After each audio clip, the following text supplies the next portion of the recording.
안녕하세요, 여러분. 저는 부모님 사이가 워낙 안 좋은 경우였어요. 친가 쪽이 잘 살았고, 반면에 외가 쪽은 형편이 어려웠습니다. 집안 수준의 차이 때문이었을까요? 사랑만 믿고서 서로만 보고서 결혼하셨던 저희 부모님은 결혼 생활 도중에 사고방식의 차이 때문에 많이 고전하셨어요. 태어나고 자란 환경이 달랐기에 그것으로 인한 차이는 쉽게 극복할 수 있는 게 아니었나 보더라고요. 이래서 사람은 서로 비슷한 환경에 상대하고 결혼을 해야 편하다는 말이 있는가 봐요. 사실 그렇다고 하더라도 서로를 배려하고 위하고 양보하는 자세만 있었다면 어떻게든 난관을 이겨나갔겠지만 저희 부모님께서는 해당이 안 되었던 것이겠죠.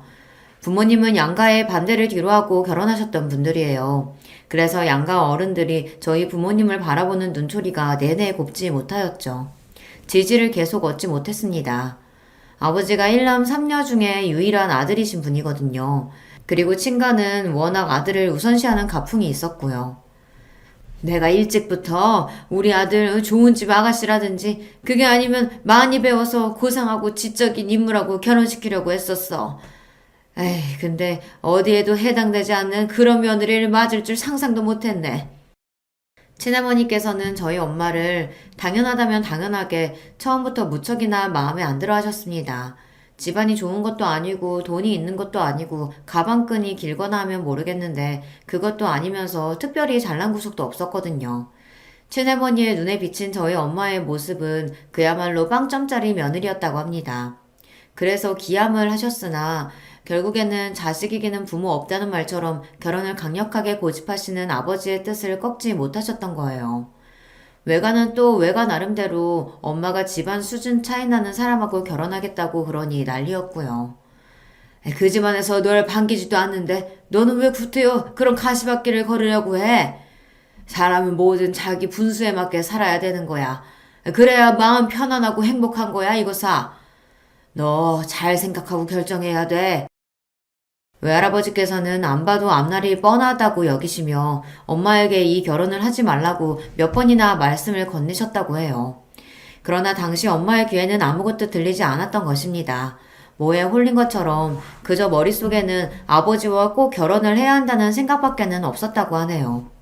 이렇듯 양가의 여론이 좋지 못한 상황에서 억지로 강행하여 결혼을 하게 되었는데 그러고 나서 아버지가 좋은 모습을 보이며 잘 사시지 못했거든요. 솔직히 친가에서 아버지보다 고모들이 생김새만 딱 보아도 더 눈빛들에 힘이 들어가 있어요. 아버지는 어딘가 한량스러운 그런 분위기를 풍기시는 분이고요. 그런 분이 당시에는 나이도 젊으셨으니까 한마디로 나이를 허먹어서 철이 없는 분이셨죠. 처자식을 책임지며 늠름한 가장으로서의 모습을 보이셔야 할 아버지가 되려 더더욱 함심한 행보를 보이시는 것에 친할아버지께서는 상심이 너무 크셨던 나머지 어느 날 뒷목 잡고 쓰러지셨습니다. 아들놈을 아주 잘못 키워도 한참 잘못 키웠어. 정신 차릴 거라고 믿었었는데 이제는 가망도 없어 보이는구나. 자기 처자식도 제대로 돌보지 못하는 저딴 놈이 어떻게 희망이고 미래가 있어? 다 끝난 거야. 끝났다고. 하다 이제는 아버지가 노름판을 기웃거리기까지 하셨던 그런 무렵에 벌어진 일이었어요. 친할아버지께서는 쓰러지신 이후로 건강에 직격탄을 맞으셨고요. 점점 더 악화만 되어가셨고 회복세는 꿈도 못 꾸었습니다. 당신의 아들이 원망스럽다고 하시며 몸져 누우신 친할아버지를 바라보시는 동안 친할머니의 속에 열불이 타오르고 있었죠. 크게 분노하신 나머지 친할머니께서는 이제 당신의 아들로부터 등을 돌리고 사시겠다 선언까지 하고 마셨어요. 친할머니로 하여금 못난 아들 쳐내고 원흉인 며느리하고도 선을 딱 그어라. 이렇게 행동하시도록 옆에서 열심히 부추긴 존재들이 있었으니 그분들이 바로 제 고모들이었습니다. 뒤에서 고모들이 그런 공작까지 벌이고 있는데 저희 엄마가 뭘 어떻게 당해내실 수 있었을까요? 그저 팽하면 팽하는 대로 팽 당하셨고요. 원망의 화살이 날아오는 대로 그걸 맞고 쓰러지시는 것밖에는 하실 수 있는 게 없었습니다. 결혼 생활에서 돈과 사랑 둘 중 어떤 것이 더 중요할까요? 결혼은 사랑을 가장 큰 전제로 하는 행위죠. 그러나 확실한 건 돈이 없으면 살기 힘든다는 것입니다. 이상과 현실은 언제나 다른 법이잖아요. 사랑이 이상이라면 돈은 현실이었습니다. 잘 사는 쪽인 친가의 외면을 받게 되자 그것만으로도 저희 집은 어려워졌습니다. 우선 아버지가 마음을 전혀 다잡지 못하셨고요. 그로 인해 엄마도 더더욱 힘들어 하셨죠. 두 분의 입에서는 언제나 돈 타령이 흘러나왔습니다. 그놈의 돈이 사람을 얼마나 예민하게 만들고 또 비참하고 처절하게 만드는지 저는 부모님의 날이 선 대화들 덕분에 아주 어렸을 적부터 깨우쳤었네요. 결국 제가 9살이 되었을 때 부모님이 따로 살기 시작하였습니다. 별거 생활이었고요. 이듬해 아예 이혼을 하셨습니다. 저는 친오빠가 한 명 있었는데요. 저보다 7살이나 많았어요. 나이 터울이 좀 있죠. 부모님이 이혼하시고 나서 오빠가 아버지와 살았습니다. 저는 엄마와 살았고요. 이혼하신 뒤 그리 얼마 지나지 않아 아버지는 새로 어떤 분을 만나기 시작하신 것 같았어요. 얼핏 그런 이야기가 들려오자 외할머니께서는 당장에 눈이 휘둥그레져 지금 이럴 때가 아니라며 하루라도 더 빨리 서둘러서 재혼을 하는 게 좋지 않겠냐며 그때부터 엄마를 들들 볶으셨어요. 아버지 쪽에 소식이 들려오자 괜히 마음이 조급해지면서 엄마의 재혼 문제를 빨리 서두르는 게 좋겠다는 판단이 드셨던 모양입니다. 더 늦기 전에 승부 봐야지. 네? 승부라뇨? 엄마는 대체 무슨 승부를 이야기하시는 거예요? 야 이거사, 여자는 나이가 경쟁력이고 생명력이야. 하루라도 더 젊을 때 남자 새로 만나야 돼. 너 정신 똑바로 차려, 알았지? 외할머니께서는 진작에 안 될 것 같아서 반대했던 그딴 결혼 생활 따위는 없었던 것으로 당신은 이미 그렇게 생각을 하고 계신다고 하며 엄마에게 새로 남자를 만나 새로 가정을 꾸리는 것에 집중하라고 목소리를 높이셨습니다. 엄마는 내키지 않는다는 표정으로 한숨을 푹푹 쉬고 다니셨고요. 그리고 제가 마음에 걸린다는 듯 재혼 이야기가 나올 때마다 자꾸만 저를 쳐다보셨어요. 저는 그런 시선을 받는 것만으로도 부담스러웠던 것 같아요. 마치 제가 엄마의 새 출발에 있어서 걸림돌이라는 낙인이라도 그때마다 찍히는 기분이었거든요. 저의 그런 느낌은 완전히 착각이 아니었나 봅니다. 외가에서는 여자가 남자를 잘 만나서 기대고 의지하며 사는 게 선택이 아닌 필수라고 하며 계속 엄마의 재혼을 추진하였어요. 그러면서 저는 내쳐졌어요.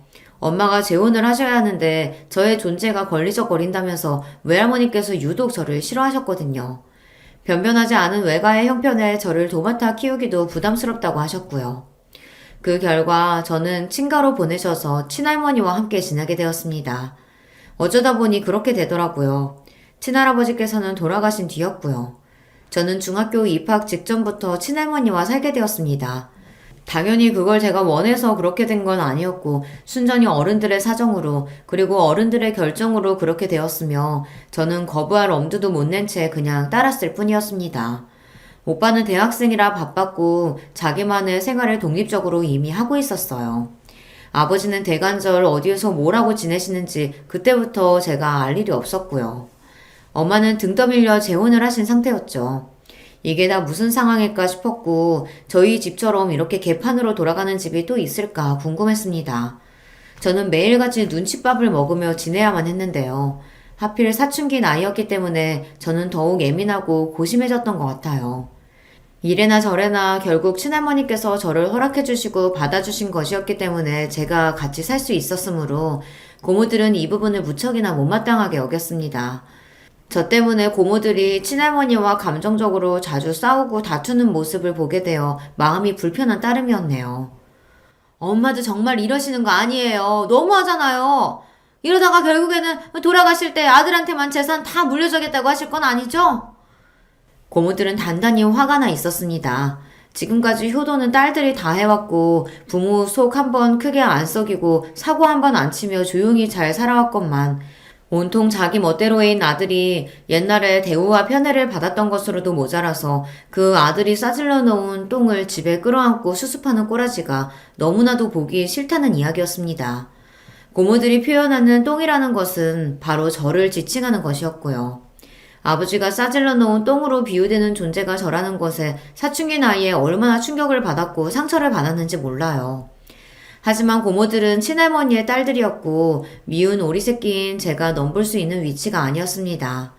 저는 한없이 그저 더더욱 눈치나 보며 땅굴을 파는 수밖에 없었네요. 고모들은 저를 향해 집안의 재산을 한 푼도 탐내지 말라고 엄포를 놓으시기도 했었어요. 너 혹시나 착각하지 마라. 네 몫은 없어. 너 걷어주고 먹여주고 입혀주고 이러는 것만으로도 너는 감지덕지인 줄 알아.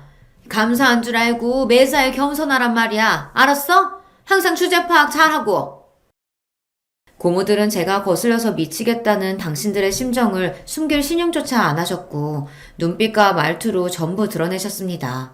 노골적으로 누군가로부터 미움을 받는다는 건 정말 괴롭고 힘든 일이었어요. 아무리 의연해지려고 해봐도 마음 먹은 것처럼 되지를 않았죠. 괜찮은 척을 하는 것조차 너무 힘들었어요.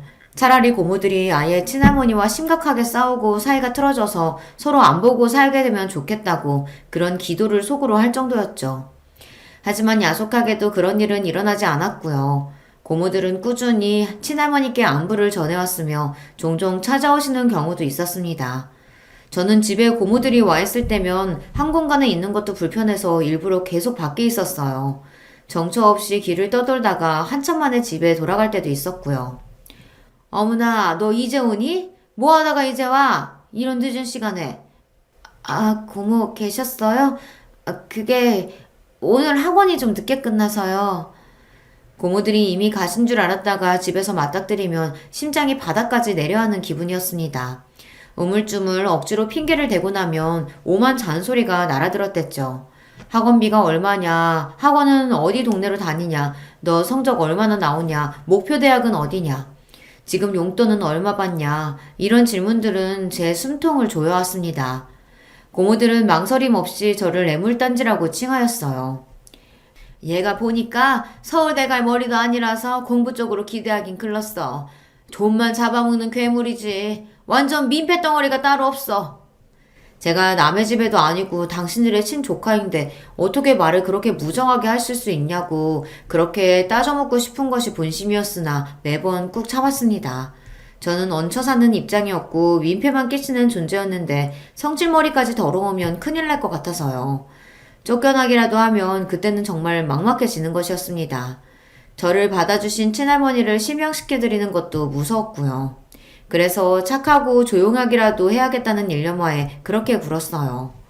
고모들이 친할머니와 감정적으로 그렇게 다투면서도 왜 자꾸 왕래를 이어가는 건지 저는 원망스러운 궁금증을 품었는데요.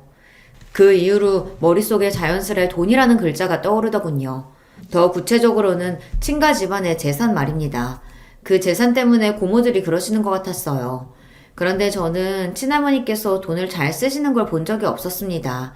그래서 잠시나마 집안의 재산도 썩 그렇게 마땅히 없는데 고모들이 괜히 가장스럽게 호들갑을 떠는 것인가 싶기도 했었는데요. 상황이 돌아가는 걸 가만히 살펴보니 친할머니께서 일단 재산을 쥐고 계시는 것은 맞는 것처럼 보이더군요. 고모들과 또 한 번 말다툼을 벌이셨던 친할머니께서 어느 날 돈 이야기를 하시며 절대 못 준다고 그러셨거든요. 내가 죽어서 두 눈두덩이에 흙이 덮이기 전에는 절대 그 돈 못 줘. 그렇게 되기 전에는 나한테 재산 같은 건 없다고 생각하고들 살아라. 먹고 죽을래도 돈 같은 거 없으니까 하여간 그런 줄 알아. 생각에 아주 완고하신 것 같았습니다. 친할머니께서는 일절사치를 안 부리셨어요. 제가 아주 어렸을 때보다 나이가 더 드시면서 더더욱 지출을 줄이시는 것 같은 느낌이었습니다. 정확히는 친할아버지께서 돌아가신 이후 그렇게 노선을 정하신 모양이었는데요. 돈 문제 때문에 학을 떼셔서 일부러 자린고비처럼 지내시는 듯하였습니다. 자꾸만 집안에서 돈, 그놈의 돈 이야기가 나올 때마다 저는 자동으로 움츠러드는 것 같았어요. 저는 돈 한 푼 안 벌면서 축내기만 하는 입장이었으니까요. 학생이고 미성년자라서 당연히 어쩔 수 없는 문제였지만 이상하게 저는 마음이 편하지 않았고 매번 좌불안석으로 눈치가 보였습니다. 고모들이 하도 저를 못마땅하게 바라봐서 더욱 그렇게 되었나 봐요. 게다가 제가 고등학교에 다니고 있었을 때 엄마가 이혼을 하셨거든요. 두 번째 이혼이었죠. 그 소식에 친할머니께서는 오만상을 쓰시며 한숨을 크게 내쉬셨는데요. 고모들은 한동안 저희 엄마 이야기로 열심히 입을 움직이셨는데 내용은 전부 욕밖에 없었습니다. 엄마를 흉보는 흐름은 자연스레 그 딸인 저 또한 욕하는 것으로 대부분 그렇게 이어졌었고요. 제 고개는 더더욱 아래로 처박히게 되었죠. 불행하고 안타깝게도 엄마는 재혼했던 아저씨한테 맞고 사셨던 모양이었습니다. 그 아저씨는 사람 때린 것도 모자라서 바람까지 피웠다고 하네요. 한마디로 인간 말종이었던 거죠. 비록 당신이 맞고 사셔도 꾹 참으셨던 엄마는 그 아저씨가 불륜을 저지르는 바람에 이혼을 당하시게 되자 망연자실하셨어요. 이렇게 될 줄 알았다면 내가 왜 미련하고 멍청하게 참고만 살았을까? 이혼을 또 해서는 안 될 거라는 생각에 그저 꾹 참고 견디는 게 능사라고 여겼는데 전부 부질없었구나. 내가 천하의 바보였고 어리석었어. 지난 날이 후회된다. 내 인생을 어디서 보상받을 수 있을까? 누가 내 아픔과 억울함을 알아주기나 할까? 엄마의 두 번째 이혼으로 외가는 초상집 분위기가 되었고요.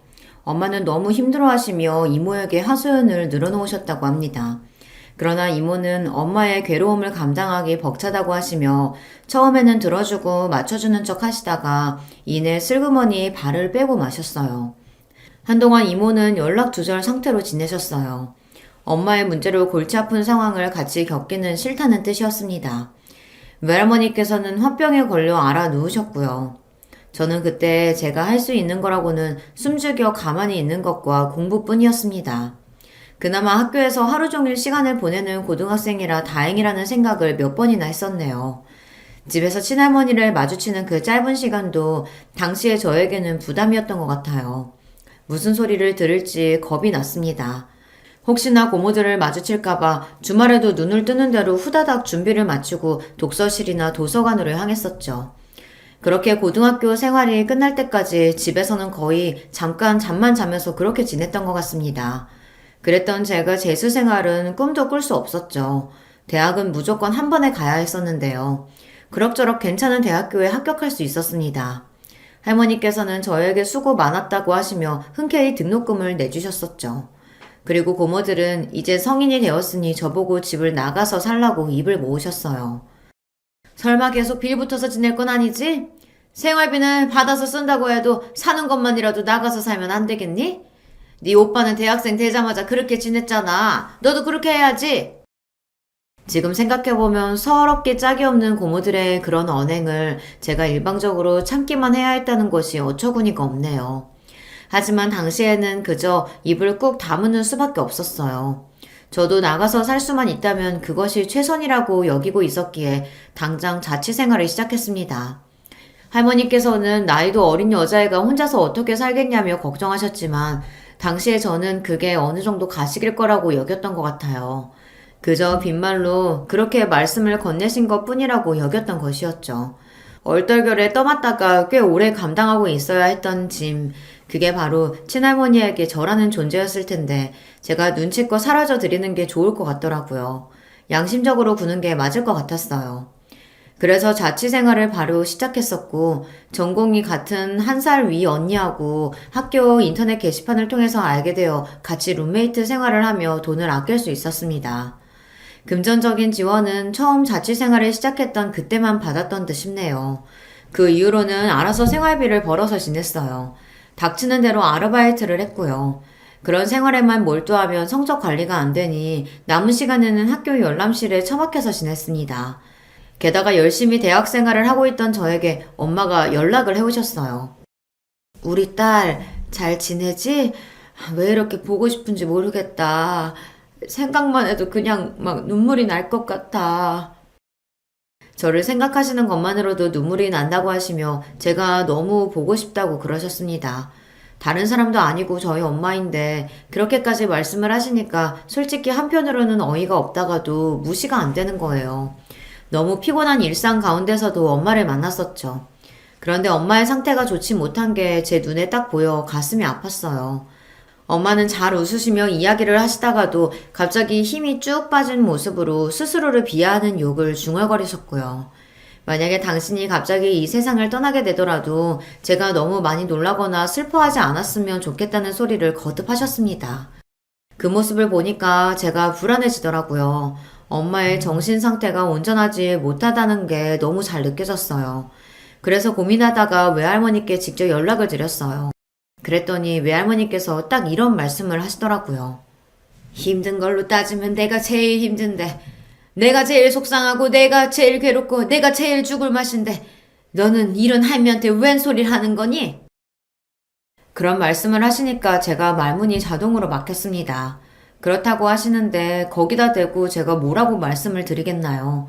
엄마가 그동안 의지할 곳 하나 없이 심적으로 방황을 크게 하시며 너무 힘드셨겠구나 싶어 제가 잘 돌봐드려야겠다는 마음을 먹게 됐었죠. 저라고 해서 그게 달가웠던 건 아닙니다. 저야말로 제 코가 석자였다고 말씀을 드리고 싶네요. 너무 힘들었어요. 하루 24시간이 부족했고 몸이 10개라도 지칠 지경이었습니다. 그런 저의 일상에 엄마라는 제가 돌보고 신경을 써야 할 존재까지 끼어드니까 이제는 아예 죽을 맛이었죠. 그냥 정신력으로 이를 악물고 버텼던 것 같아요. 그러는 수밖에 없었으니까요. 그때 하루하루를 너무 악착같이 지냈기 때문에 저는 대학 시절을 회상하면 별다른 캠퍼스 추억 같은 게 없어요. 피곤해서 사람들이 많이 지나다니는 도서관 건물 앞에 벤치에서 코를 골며 잠들었던 일화라든지 새벽까지 열람실에서 공부를 하다가 코피가 나서 화장실로 달려가던 도중 넘어졌던 일화라든지 그런 것들밖에는 이렇다 할 일도 없었죠. 죽어라 노력해서 졸업까지 무사히 했었고 쉬면 안 될 것 같아서 무작정 빠른 취업부터 했었습니다. 그때도 왠지 친할머니나 고모들의 눈치가 보였던 것 같아요. 고모들이 제 쪽을 주시하면서 혹시나 집안의 원조를 바라는 건 아닐지 감시하는 기분이 계속 들었기 때문입니다. 습관적으로 억눌려 있었던 것이죠. 그래서 즉각 취업을 했었고요. 그러고 나서 입사 한 달 뒤 첫 월급을 받았었는데 기쁘고 성취감이 들다기보단 되게 허무하고 머리가 멍해지더라고요. 속으로 내가 왜 취업을 했고 내가 왜 이러고 살지? 내가 원하는 건 뭐지? 돈을 많이 버는 건가? 벌어서 근데 뭘 어쩔 거지? 이런 질문들만 끊임없이 들어 괴로웠던 것 같아요. 마음의 병을 앓고 계시는 엄마에게 의지할 수도 없고 내가 더 이상 짐이 되어서는 안 된다는 그 압박감이 제 스스로의 목을 조르고 있었던 걸 그때 깨달았습니다. 저 같은 사람은 함부로 연애를 하고 결혼을 꿈꾸면 안 될 것 같았어요. 나 같은 사람은 누구 만나서 결혼해봤자 잘 살기는 진작에 글렀을 거야. 좋은 조건의 사람 운 좋게 만나서 결혼한다고 해도 결국 엄마와 같은 꼴이 되겠지. 엄마의 전철을 밟을 게 틀림없어.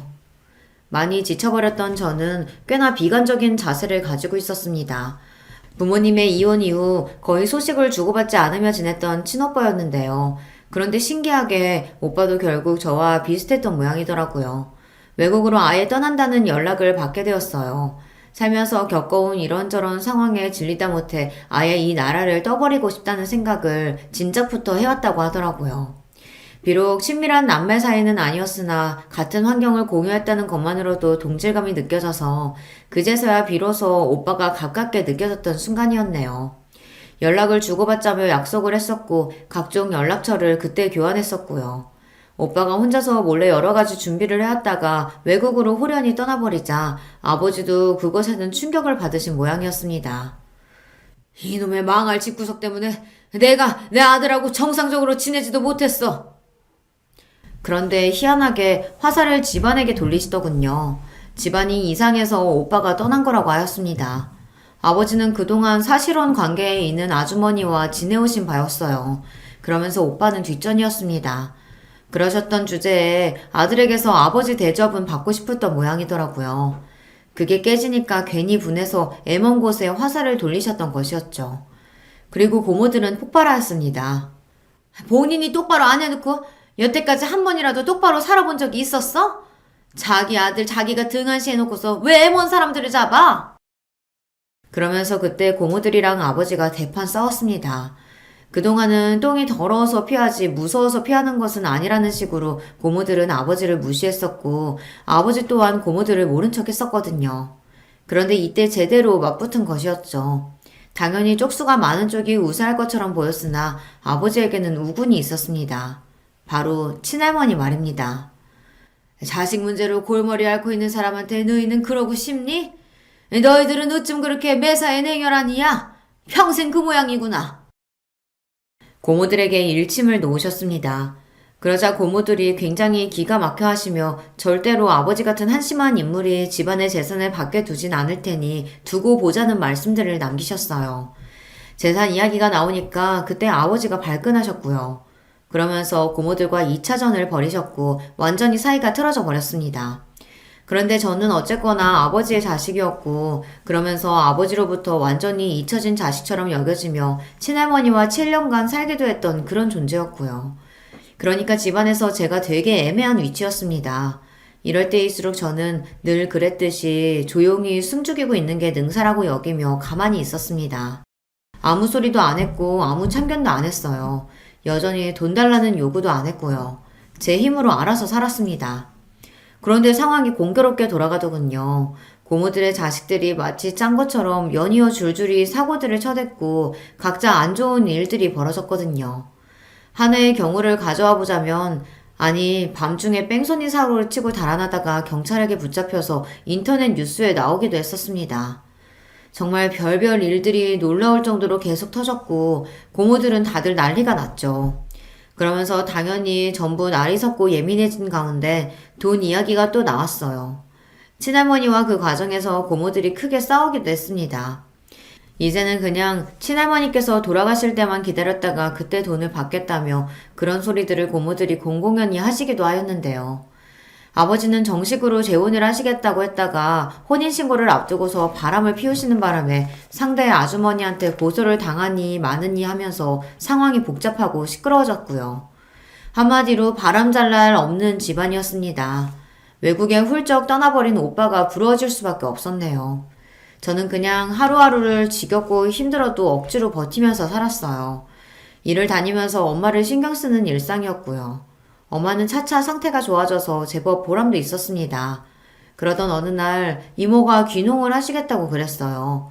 특수 작물을 키우면서 앞으로는 시골 생활을 하겠다나 뭐 그런 이야기였는데 특이한 점은 저희 엄마와 함께 가고 싶다는 뜻을 이모가 밝히셨다는 것입니다.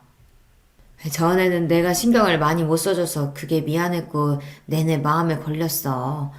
항상 그 점이 살면서 미안하더라. 이모가 힘드셨을 때 외면하였던 것이 이모는 계속해서 마음에 걸리셨던 거예요.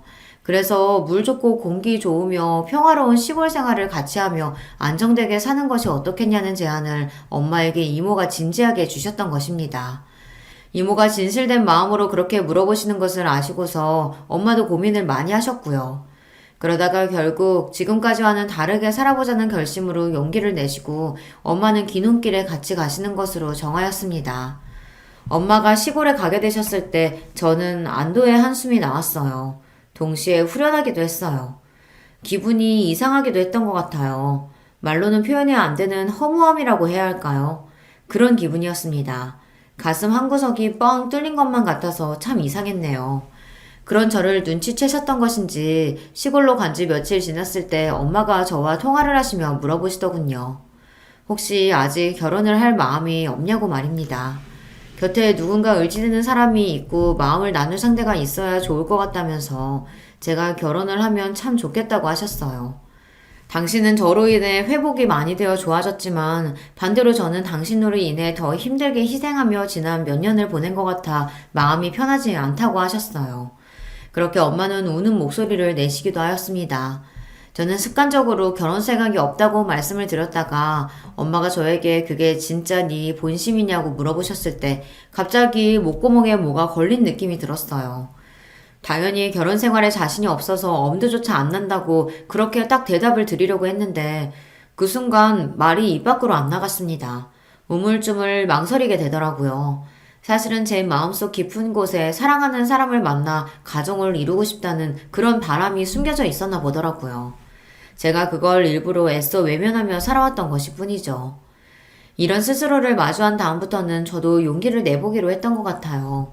엄마가 인생에서 다른 풍경을 찾아 시골로 가신 것처럼 저도 다른 일상을 맞이하려면 지금까지와는 다른 발걸음을 해야 할 필요가 있었습니다. 작정을 하고서 누군가를 만나보려고 했는데 그게 생각처럼 쉽지가 않았어요. 이 남자를 만나도 저 남자를 만나도 이상하게 마음이 설레지가 않더라고요. 제 자신이 너무 이상한 사람인가 싶어서 엄마에게 이런 제 문제를 털어놨었는데요.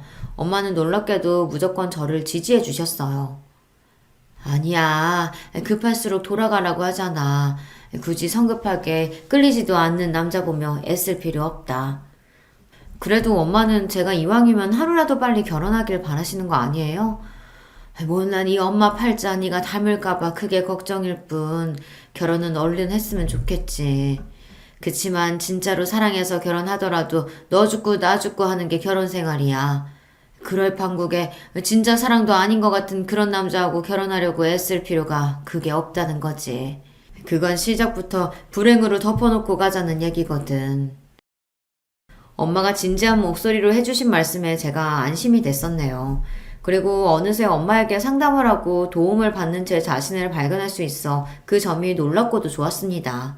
낯선 시골 생활이긴 해도 이모와 더욱 티격태격 싸우기도 하지만 어쨌든 피를 나눈 친자매이기 때문에 결국은 돌고 돌아 화해를 하며 그렇게 지내며 차츰 서로 인정하고 양보하는 법을 배우고 있다고 엄마는 그런 근황을 전해주기도 하셨어요. 시골 생활이 풍족함과는 거리가 멀었지만 적어도 마음의 풍요는 찾으신 것 같아 저는 그게 흐뭇하더라고요. 그렇게나 작정을 하고서 상대를 찾을 때는 안 만나지던 인연이 마음을 놓고 나서 편하게 지내니까 알아서 다가오더군요. 신기한 일이었어요. 저보다 2살 많은 남자였고 또래라서 대화가 처음부터 정말 잘 통했답니다. 만나고 1년 됐던 해에 결혼 이야기를 처음 나누게 됐을 때 그때부터 차근차근 미래를 약속해 나갔어요. 얼굴에 구김살이 없는 사람이었죠. 마치 세상의 풍파를 겪어본 적 없는 것처럼 보일 때도 있었는데요. 저는 그런 점이 마음에 들었고 그늘 한 점 없이 해맑은 면을 보면서 부럽기도 하고 닮고 싶다는 생각도 했었어요. 예비신랑 또한 저를 보며 본인한테 없는 부분을 신기해하였습니다. 제가 대학을 다니는 동안 그렇게나 많은 아르바이트를 해봤다는 사실을 처음에는 안 믿으려고 했었네요. 몸이 여러 개도 아닌데 어떻게 그럴 수가 있어? 그 많은 아르바이트를 다 해봤는데 그 성적 유지하면서 졸업까지 했었다고? 와, 말이 안 된다. 이건 진짜로 인간 승리라고 생각해. 대단하고 존경스럽기까지 하다. 나는 누가 나한테 돈 주면서 그렇게 살아보라고 해도 못할 것 같거든. 더군다나 20대 초반의 나이에 인내심이 없어서 불가능한 일이지. 예비 신랑은 살면서 아르바이트를 해본 건 딱 한 번뿐이라고 하더군요. 그것도 생판 모르는 곳이 아니라 사촌 형이 소개시켜준 일자리였다고 그랬어요. 소개를 들어갔던 거니까 아무래도 적응하기도 편하고 여러 가지로 매장에서 편의를 봐주기도 했었다고 하네요. 역시나 저도 살면서 종종 느낀 바였지만 인맥만큼 유용하고 고마운 것은 없더라고요. 이런 것만 봐도 느껴지지만 예비신랑과 저는 결이 다른 사람이었습니다. 살아온 궤적이 완전히 달랐어요. 특히나 저는 가정 환경이 평범하지 않았잖아요. 예비신랑은 너무나도 평범한 가정 안에서 살아왔더라고요.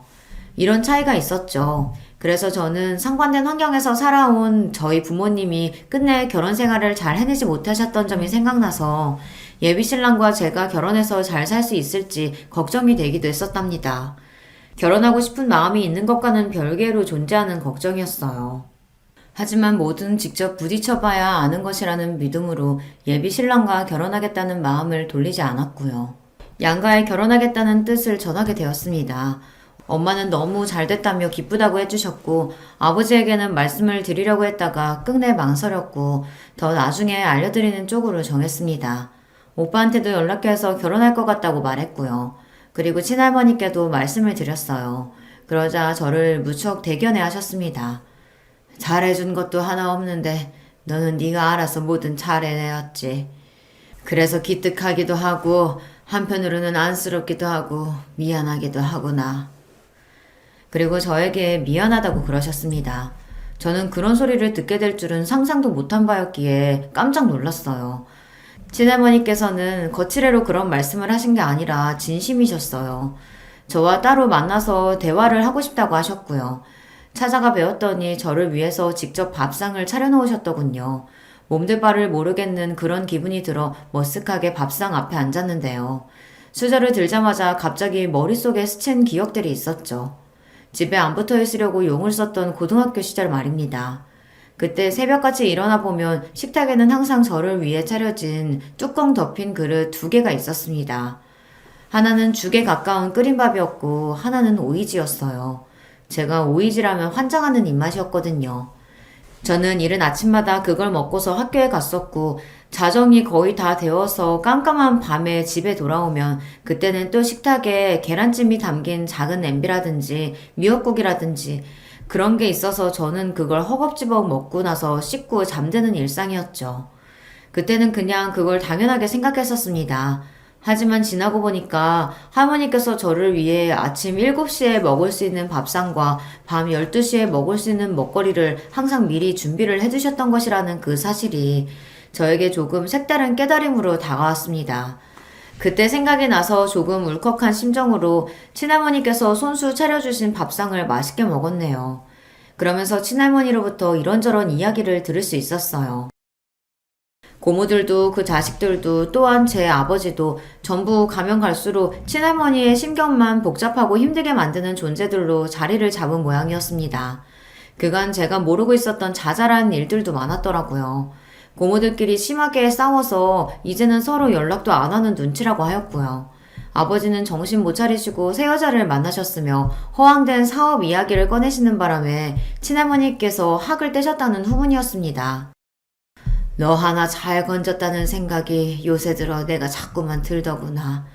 야무지게 자기 앞길 자기가 알아서 개척하고 자기 능력껏 살아보려고 하고 그런 마음가짐이 되어 있는 게 우리 집에서는 너 하나밖에 없어.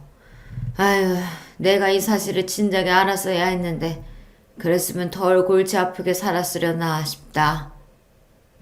친할머니께서 씁쓸하게 웃으시는 와중 그 눈가에는 눈물이 묻어나오고 있었습니다. 그 모습에 제가 너무 마음이 아팠어요. 그래서 그동안 못 부려본 손녀로서의 재롱이나 떨어볼까 싶어 제 딴에는 용기를 내어 여러 가지 이야기를 제잘거렸답니다. 그동안 제가 사회생활을 해온 이야기라든가 저희 엄마의 변화 같은 그런 이야기들을 실컷 떠들었더니 어느새 놀랍게도 4시간이 훌쩍 지나 있었더라고요. 시계를 보고 눈을 의심했었습니다. 그러고 나서 왠지 편해진 느낌이 들었었는데요. 친할머니 역시 마찬가지였는지 저를 배웅하시면서도 보내기 아쉽다는 표정을 짓고 계셨고 마지막까지 제 손을 꼭 잡아주시더라고요. 친할머니 댁에서 나오는 길에 올려다본 하늘이 유난히 깨끗해서 앞날이 다 잘 풀릴 거라는 예감이 들었더랬죠. 그로부터 몇 주 후 상견례를 하게 되었어요. 일단 상견례를 하면서 서로 간에 알아가자는 게 예비 시댁 측의 의견이었고 저도 동의했습니다. 그런데 문제는 그때 외할머니께서 갑자기 몸이 안 좋아지시는 바람에 이모 또한 발목을 크게 삐어서 치료를 받고 계시던 와중이었거든요. 그래서 엄마가 도저히 상견례에 참석하실 상황이 아니었어요. 상견례장에는 엄마 대신 친할머니께서 참석해 주시기로 하셨어요. 친할머니께서는 그런 자리에 당신이 가게 되셔서 너무 기쁘고 설렌다고 말씀해 주셨고 제 입장에서는 고맙고 감동적이었습니다. 예비 신랑에게도 그렇게 되었다고 알려주었고요. 아무런 문제가 없을 줄 알았어요. 그런데 당일 상견례장에 도착해보니 예비 시부모님은 물론이고 예비 시누이 둘까지 와 있는 게 아니겠어요. 예비 시누이들은 결혼을 한 상태였고요. 한 명은 심지어 아주 멀리 살기까지 하는 것으로 제가 그렇게 알고 있었기에 상견례장에서 보게 되니까 많이 당황스러웠죠. 그쪽은 인원이 5이었고 저랑 친할머니 달랑 둘이라서 너무 비교가 되었습니다. 룸도 분명히 의자 3개씩 놓고 마주보는 6인 테이블로 잡았다고 예비 신랑이 그랬었는데 그게 아니라 의자가 4개씩 있는 8인 테이블이더라고요. 그래서 예비 시누이 중 한 명이 의자를 모퉁이에 하나 더 놓고 앉은 모양새였어요. 당황한 제가 예비 신랑에게 눈짓을 보냈죠. 그랬더니 저한테 윙크로 화답하더군요. 어이가 없었습니다. 진짜 문제는 바로 그 가족들의 표정이 안 좋다는 것이었네요. 마지못해 슬쩍 미소 짓는 표정들이었고요. 어떻게 모친녀 아니라 할머님이 나오셨냐고 예비 시모가 물어보시길래 엄마가 급한 사정 때문에 못 오셨다고 대답해 드렸어요. 예비 신랑이 전혀 자기 가족들한테 언지를 안 해줬나 보더라고요. 이것도 당황했네요. 암만 사정이 있으셔도 그렇지 자식 상견례인데 잠깐 들르는 것도 어려우셨나 보네요. 아, 그게 저희 엄마가 많이 멀리 사셔서요. 양신이 일찍 이혼한 걸로 아는데 그런데다가 멀리 살기까지 해요? 그래도 저는 할머니가 가까이 사시는 편이라서 괜찮습니다. 제가 열심히 대답을 마쳤을 때 예비 신랑이 해맑은 웃음을 지으며 자기 가족들을 향해 말하기를 제가 할머니 손에 컸다며 그래서 예의 바르고 생활력 강하고 뭐든 잘하는 것 같다며 괜히 슈퍼우먼이 아니라고 하였습니다. 저는 그저 어색하게 웃는 수밖에 없었네요. 그런데 예비 시부는 마치 먼 산을 바라보듯 그렇게 굴고 계셨고 예비 시누이들은 자기들끼리 뭐라고 속닥거렸습니다. 그러더니 아예 예비 시모한테 눈빛을 막 보내는 거예요. 자기들끼리 신호라도 주고받는 모양이었죠. 예비 시모가 그나마는 얼굴로 입을 연 것은 바로 다음 순간이었습니다. 우리 식구들이 다 같이 보고 그래도 판단을 해야 할 것 같아서 오늘 이렇게 딸들까지 다 모인 거예요. 그런데 역시 예상대로네요. 안 됐지만 아가씨는 우리 식구들의 생각을 바꿔놓지 못했습니다. 네? 죄송하지만 무슨 말씀인지 모르겠습니다. 이 결혼 없던 일로 해요. 둘이 죽고 못 살아서 더 만나보겠다면 그건 말리지 않겠는데 결혼은 안 돼요. 암만 해도 부모가 이혼해서 할머니 손에 자란 사람은 나는 며느리로 못 받아들여. 질적으로 너무 떨어져. 예비 시모의 무례한 발언에 제가 어처구니가 없어졌고 예비 신랑은 벌개진 얼굴로 벌떡 일어나더니 자기 가족들을 내려다보면서 왜 자기를 무안주고 상피를 주냐며 따지더군요. 그러자 예비 시모가 엄하고도 애틋한 표정으로 예비 신랑에게 이렇게 이야기했고요. 이 녀석아, 다 너를 위해서야. 이 세상에서 제일로 너를 위하는 게 가족이라는 걸 왜 몰라? 그러자 예비 신랑이 묘하게 감동받았다는 표정을 짓는 게 아니겠어요. 그걸 보고서 제가 그동안 사람을 잘못 봤다는 생각이 들어 기가 막히고 배신감이 들었습니다. 자기들끼리 대체 뭐 하는 짓이란 말이에요. 웃기지도 않는 가족이었어요. 저는 민망했고 화가 났고 친할머니께서 이런 상황을 보시게 한 것이 죄송스러우면서도 부끄러웠어요. 미치겠더라고요. 예비 시모가 저를 깔보는 기색으로 제가 불쌍하고 안 됐지만 그런 동정심으로 결혼을 허락해 줄 수는 없다고 덧붙였습니다. 친할머니께서 피식 웃으신 건 바로 그때였죠. 잘 됐네요. 나도 이 결혼 그냥 반대도 아니고 결사 반대니까 뜻이 통했군요. 어머 그러세요? 잘 됐네요. 소녀를 위하신답시고 혹시 저희 바제가랑이라도 물고 늘어지시면 어쩌나 내심 걱정하던 참이었는데 아니라고 하시니까 다행이에요. 아이고 누가 물고 늘어진다는 건지 별 황당한 소리를 다 듣겠네. 내가 언뜻 들은 게 전부인지라 정확하게 몰라도 사는 수준이 변변하지 않은 것 같던데 고작 이따위 집안에 내 귀한 소녀를? 참나 말도 안 될 일이지. 저기요 할머님 말씀 가려서 하세요. 이혼 가정에다가 돈 없어서 학교 다닐 때도 아르바이트로 허덕이며 살아온 수준의 아가씨를 며느리로 맞이하기에는 집이 너무 잘 살아서 곤란하다는 것 정도라는 건 알아주시고요. 사는 수준이 얼추 맞아야 하는 법이지. 이렇게 차이 나면 결혼은 당연히 어려운 겁니다. 뭐라고 떠드는 건지 나는 도통 모르겠고 내 재산 200억 정도는 되니까 이거 나한테 고스란히 다 물려받을 내 손녀나 물고 늘어지지 마시오. 말 바꿀까봐 벌써부터 겁나 죽겠네. 친할머니의 입에서 200억이라는 금액이 나왔을 때 상견례장이 찬물 세례를 맞은 듯 하였습니다. 저도 놀라서 심장이 뛰었지요. 친할머니께서 자산가라는 것은 당연히 옛날부터 짐작 가능한 바였으나 구체적인 액수를 접한 적은 없었습니다. 그래서 놀라웠는데 저보다 예비 신랑과 그 가족들이 훨씬 더 놀란 모습이더군요. 특히 예비 신랑은 다리에 힘이 풀렸는지 자리에 앉으려다 잘못 휘청거려서 바닥에 엉덩방아를 찍고 말았습니다. 무당탕 소리가 들려오는 가운데 예비 시부를 선두로 그 가족들이 앞다투어 그 재산이 진짜냐고 물어댔고요.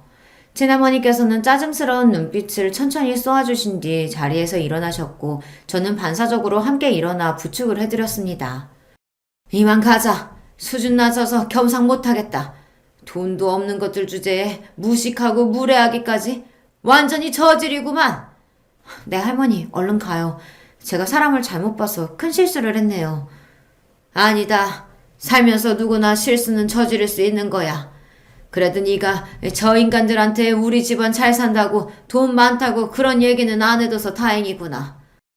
네 정말 그렇네요. 재산 이야기는 입도 뻥끗 안 하길 아주 잘한 것 같아요. 친할머니와 저는 그때 쿵짝이 잘 맞았습니다. 만담을 나누며 상견례장을 빠져나갔고 마지막으로 예비 신랑을 향해서 연락하면 주변에다가 네 가족들 수준이 어떤지 이야기 다 퍼뜨릴 거라는 그런 소리를 남겨주었네요. 간신히 정신 차리고 일어났던 예비 신랑은 제 말을 듣고서 다시 털썩 주저앉았고요. 예비 시부의 넋이 나간 모습, 경악에 질린 예비 시누이들, 그리고 충격에 빠져있는 예비 시모의 얼굴까지. 꽤 볼만하다는 생각으로 저는 제법 마음이 개운해져 친할머니와 걸음을 옮길 수 있었답니다. 사랑해서 결혼까지 그렸던 남자였건만 이렇게 한순간에 미련 하나 없이 말끔히 정까지 떨어질 수 있는 건지 스스로 신기했고 허무하기도 했던 것 같아요. 당연히 그 남자는 저에게 따로 찾아와 사죄를 했고 매달렸고 울고불고 난리를 쳤습니다. 그러나 저는 단호하게 거절했고 속이 시원했네요. 친할머니의 200억 재산 발언은 허풍이 담기지 않은 진심이었고요. 또한 저에게 당신의 재산을 물려주실 작정 또한 진짜로 하고 계신 것이었습니다. 재산을 노리는 하이에나들도 설마하니 그 재산이 미리 저에게 물려질 것이라고는 예상할 수 없었던 영역이었기에 바로 그 점을 친할머니께서 노리셨어요. 그래서 저는 진작에 재산을 상당수 받았으나 그 사실을 아무도 몰랐습니다. 외할머니께서는 돌아가셨으나 친할머니께서는 지금까지도 꽤 정정한 모습으로 잘 계시답니다. 저는 그때 이후로 새로운 인연을 만나서 너무 행복하게 잘 살고 있는 중이고요. 의도한 건 아니었으나 집안이 유복한 사람을 만났는데요. 생각도 깊고 매사에 여유로운 사람이랍니다. 친할머니께서도 무척 흡족해 하셨어요. 저희 엄마도 건강하게 잘 지내고 계세요. 제가 친할머니의 동의를 받고서 지어드린 멋진 전원주택에서 편안한 일상을 보내시느라 얼굴에는 늘 잔잔한 미소를 짓고 계신답니다. 안녕하세요. 저는 40 초반인 여성입니다. 지금 서울에서 살고 있고요. 여기 다른 많은 분들의 사연과는 다르게 저는 시댁가족들과 있었던 일은 아니고 남편의 동창과 엮었던 일이 있어서 한번 보내봅니다. 일단 저는 사법고시 출신의 변호사입니다. 사법고시라니 참 오래전에 폐지된 이름이죠. 제가 02학번인데 대학 졸업 전에 이미 사법고시를 합격해서 연수원에 들어갔었으니 상당히 이르게 합격하여 일을 시작했던 편입니다. 덕분에 연수원에서든 동기들 중에서든 거의 막내에 가까웠어요. 물론 최연소 합격자는 아니었습니다. 저보다 더 어린 친구가 둘 있었거든요. 제가 대학을 좀 오래 휴학하고서 사법고시를 준비했던 것도 있고 해서요. 아무튼 꽤 어린 시절에 이미 일을 시작했던 터라 법조계 쪽에서 잔뼈가 굵은 변호사입니다. 물론 제가 변호사로 일을 시작한 것은 아니었고요. 연수원에서 판사 임용이 될 정도의 성적은 안 나왔던지라 검사로 임용이 되었습니다. 판사는 아시겠지만 연수원에서 탑티어들이 가는 곳이라서 저는 검사로 지망했었죠. 무난하게 검사 임용으로 일을 시작해서 경력을 쌓고 나서 변호사로 개업을 하게 되었습니다. 물론 검사로 일을 상당히 오랜 기간 한 편이었어요. 지금부터 말씀드릴 사연은 제가 30 중반 시절 있었던 일입니다. 당시 저는 꽤 오래 검사 일을 하다가 나와서 변호사를 막 개업했던 시절이었죠. 저는 검사로 일하던 30살 때 결혼해서 남편이 있었습니다. 남편은 법조계 사람은 아니었고요. 일을 하다가 만났던 회계사였습니다. 사건에 좀 억울하게 휘말릴 뻔했는데 제가 사건 처리를 하면서 아닌 것을 밝혀주어서 남편이 고마워했고 저한테 따로 연락을 하다가 사귀게 되었고 그러다가 결혼까지 하게 되었었죠. 일단 남편이 어떤 사람인지부터 말씀드려야겠네요. 남편은 무척 순한 사람입니다. 회계사답게 꼼꼼하고 원칙주의자인데다가 사람이 꽉 막힌 데가 있어서 답답할 정도이기도 한데요. 물론 저도 검사라니 꽤나 답답하게 정도를 걸어야 한다고 생각하는 사람이긴 하지만 남편은 그 정도가 아닙니다. 사람이 아주 길 하나를 가르쳐주면 그거 외에는 가지 않으려고 하는 사람이기도 해요. 큰 소리 나는 것이나 폭력 있는 것을 끔찍하게 싫어하기도 하고요. 그래서 처음에 제가 검사로 일하면서 사건 사고 현장을 목격하고 거친 범인들이나 참고인들과 실랑이 하는 것을 아주 걱정스럽게 바라보기도 했어요. 남자인 자기도 무섭고 꺼려지는 일을 여자인 제가 한다면서요. 게다가 제가 체구가 마르고 작은 편이라서 처음에는 더욱이나 저를 보호하고 싶어 했죠. 물론 사귀고 나서는 제게 보호받는 처지가 되기는 했지만요. 성격이 그 모양이니 어릴 때부터 아주 공부 잘하는 모범생의 부모님 말씀은 한 번도 어긴 적이 없다고 하더라고요. 그런 면이 마음에 들어서 결혼한 것이라 남편이 순하고 시부모님 말씀 잘 듣는 것에는 아무런 불만이 없습니다. 사실 저희 시부모님은 매우 합리적이시고 남편과 저보다 훨씬 융통성 있는 분들이셔서 저희가 뭐 불만을 가질 만한 구석이 없었죠. 시댁은 그리 잘 사는 편도 아니고 그냥 평범한 회사원 집안이었지만 저희한테 노후를 기대셔야 할 만큼도 아니셨고요. 그런데 결혼하고서 5년 지난 35 어느 날 남편이 갑자기 동창 모임에 저한테 같이 가자고 청하더군요. 무슨 일이야? 동창 모임 그동안 자기만 나갔었잖아. 그동안은 자기가 너무 바빠서 그랬지. 이제 검사일 때만큼은 안 바쁘잖아. 사실 그렇기는 했어요. 그 애초에 변호사 개업을 했는데 물론 영업을 뛰고 사건 처리를 하느라 바쁘기는 했지만 검사일 때와는 업무의 절대량 자체가 달랐습니다. 검사나 판사의 경우 여러분이 생각하시는 것 이상의 일을 하곤 한답니다. 읽어야 하는 사건 파일이나 관련 사항이 정말 상상하는 이상이죠. 하지만 그래도 변호사는 제가 임의로 사건의 양을 조절할 수 있어서 그나마 워라밸이 좋은 편이었습니다. 그런 제 모습을 알았기 때문에 결혼 후 5년 동안 남편은 계속해서 혼자 동창 모임에 나갔지만 올해는 저와 같이 나가자고 한 거였죠. 아니 그럼 여태까지 부부 동반이었는데 계속 자기 혼자 나갔던 거였어? 그렇지 뭐 반잠도 못 자고 밥도 제대로 못 먹는 사람한테 동창 모임 나가자고 어떻게 말해? 남편은 당연하다는 듯이 말했어요. 사실 그렇기는 했지만 그래도 5년 동안 한 번쯤은 욕심내볼 법한데도 한 번도 제게 말도 안 꺼냈다는 게 귀엽기도 했습니다. 저는 그럼 그러자고 말하고서 남편이 부끄럽지 않도록 좋은 옷을 꺼내 입고 머리도 잘 만지고서 그날 동창 모임을 가기로 했습니다. 남편은 지방에서 고등학교를 나왔어요. 그래서 고등학교 동창회가 일종의 향유의 느낌도 있는 거였죠. 저는 외국어 고등학교를 나와서 친구들이 전부 다 비슷한 업종에 일하고 있었고 서울 출신이라서 분위기가 좀 다를 거라고 기대하기는 했습니다. 저희는 고등학교 때 친구들이 거의 동창 모임도 필요 없이 자주 만나서 수다를 떠는 사이기도 했기 때문에 사실상 동창 모임이 평소 친구 모임이나 다를 바가 없었거든요. 그런데 남편은 딱 1년에 한 번 만나는 모임이라고 하더군요. 그래서 친구들도 그렇게 친하지는 않고 그때그때 연락되는 사람들이 안 나오다가 다시 나오기도 하고 그런다고요. 그런데 이번에는 호텔에서 하네? 우리 원래 이렇게 고급스럽게 안 하는데. 누가 뭐 돈 좀 벌었나? 동창 모임 누가 한 명이 지원해주기도 하잖아. 우리 동창 중에 그렇게 돈 많이 번 놈이 있을까? 그건 잘 모르겠다. 남편은 연신 고개를 갸웃거리더군요. 뭐 사업을 하는 사람이 있다면 얼마든지 갑자기 돈을 많이 벌 수도 있는 노릇이었으니까요. 그리고 여태 연락 안 되던 사람이 갑자기 나타났을 수도 있는 거고요. 그래서 저희는 동창 모임 공지가 뜬 대로 서울의 한 호텔 식당으로 찾아갔죠. 나름대로 큰 홀을 빌렸더군요. 호텔이라고는 하는데 그렇다고 정말 5성급 으리으리한 곳은 아니었고요. 그냥 적당한 곳이었지만 분명히 이 정도 인원의 모임을 하려면 돈이 많이 들었을 것임은 확실했죠. 거의 100여 명이 모인 상태였으니까요. 저희 때는 고등학교에 사람이 워낙 많았을 때였고 남편네 학교도 한 학년에 전교생을 합하면 거의 1000명 가까웠다고 했거든요. 이 정도면 그 숫자에서 적게 모인 거겠죠. 야 진석아 너 왔어? 그때 홀에 모인 사람들 중에서 누군가가 남편한테 말을 걸더라고요. 남편은 반갑게 인사하면서 악수했죠. 야, 너 결혼하고서 아내분 전혀 안 모시고 나오더니만 이렇게 같이 왔구나. 안녕하세요, 재수씨. 결혼식 때 뵙고 처음인 것 같네요. 그러고 보니 저희 결혼식 때 5년 전 한 번 왔던 분이었어요. 아마 동창 모임 때는 남편하고 빠짐없이 만났던 제법 친한 동창인 것 같았는데 저로서는 몇 년 전 한 번 만났을 뿐이니 알 수 없었죠. 아유, 여전히 미인이시네요. 여전히 검찰에서 일하시나? 친구가 말끝을 흐리면서 남편을 바라보자 남편이 고개를 저었어요. 아니야, 올해 변호사 개업했어. 아, 그러셨구나. 앞으로 잘 부탁드립니다. 저도 혹시 신세질 일이 있을지 모르니까. 친구는 너털 웃음을 지으면서 저한테 명함을 건넸고 저도 명함을 줬습니다. 남편 친구라고 해서 딱히 잘 봐줄 생각은 없었지만 어쨌든 의뢰인이 될지도 모르는 사람이니까요. 저는 그 친구가 가고 나서 남편의 옆구리를 찔렀죠. 혹시 지금 동창 모임에 나 뭐 하는지 다 소문났어? 아니야, 절대 아니야. 쟤하고 그때 우리 결혼식에 왔던 애들 몇만 알고 나머지는 몰라. 나 고등학교 동창 애들이랑 별로 안 친한 거 알잖아. 저는 평소 제 직업으로 유세 떠는 것을 싫어했기 때문에 조금 날카롭게 말이 나왔고 남편은 화들짝 놀라서 손을 저어댔습니다.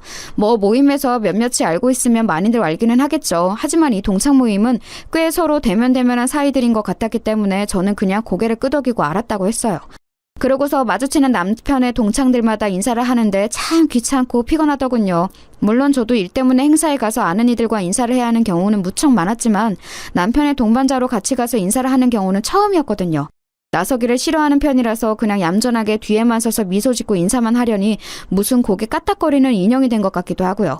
반면 남편은 신난 것 같았습니다. 제가 싫어하는 걸 아니까 제 직업은 말 안 하고 그냥 일하고 있어 정도로 소개를 하고 있었는데 동창들이 이빨린 소리로 인사하며 와이프가 미인이다 라고 해주니까 거기에 어찌나 신이 났는지 좀 한심해 보이긴 했지만 그래도 이내 자랑스러워하는 남편이니 거기다 대고 싫은 소리를 할 이유도 없어서 저는 그냥 두고 보기만 했어요.